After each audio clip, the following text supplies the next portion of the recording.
Iilan sa mga paaralan dito sa Pilipinas ay nakaranas ng school violence, kung saan ang mga menor de edad na mga estudyante ay equipped ng mga illegal firearms at pumapatay.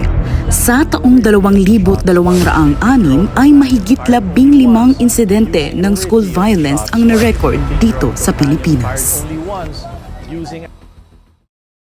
Uy, mga te, tignan nyo nga to. Ano yan? May nag-online thread sa school natin.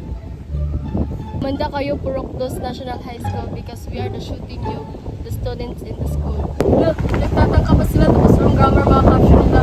Bata, wow. Oo nga, Ate. Ano ba yan?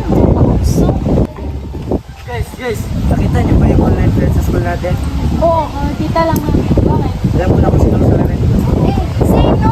Dump account yung nag-post ng threat Mga picture mo nila. Really, Jono nga yan? Halata talaga sa itsura na posible silang magtangka sa mga tao. Barkada kami dati, kaso bading ko yun sila eh. Good student ako eh. Charles, sana all good student. Hala, andyan na sila!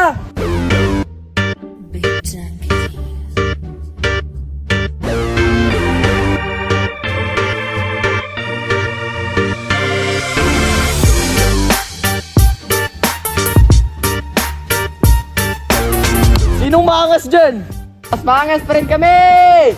3, 2, 1, go! Kanya-kanya na tayo.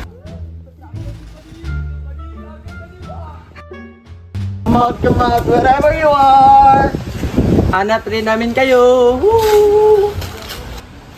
Uy, Baldo! Huli ka, Balbon! Oh, pre, marami pa akong pangarap! Wala ka ng takas, my friend! Any last words? May kaliwa ka sa right? Meron! Hoy! Dito ang tingin! Handa kong ibigay lahat ng yaman sa mundo. Handa akong makita. Hoy! Bitawan mo yung kutsilyo mo! Bakit? Papa, bakit? Piloso mo talaga! Pre! Tumakas ka na! Salamat pre! Hawak mo talaga ang beat! Hawak mo ang beat.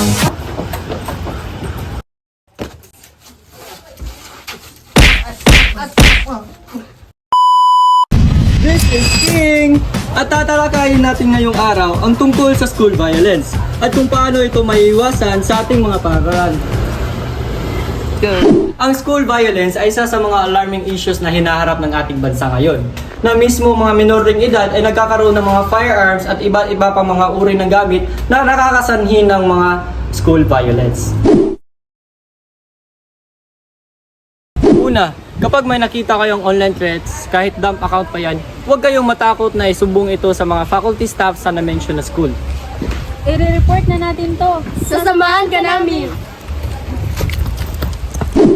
At kung meron naman kayong mga kaibigan na may alam tungkol sa mga dump accounts, huwag kayong matakot na isumbong ito sa mga school heads nila.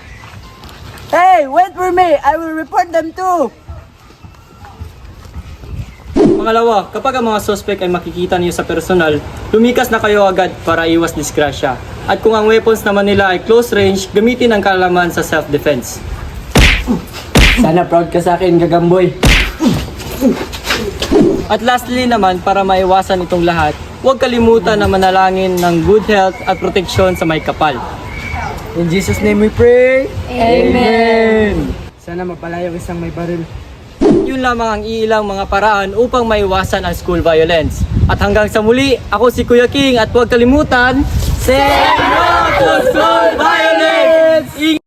Alin, nasa langit na ba ako? Alin, nasa langit na ba ako? Mama, kayo po ba si San Pedro?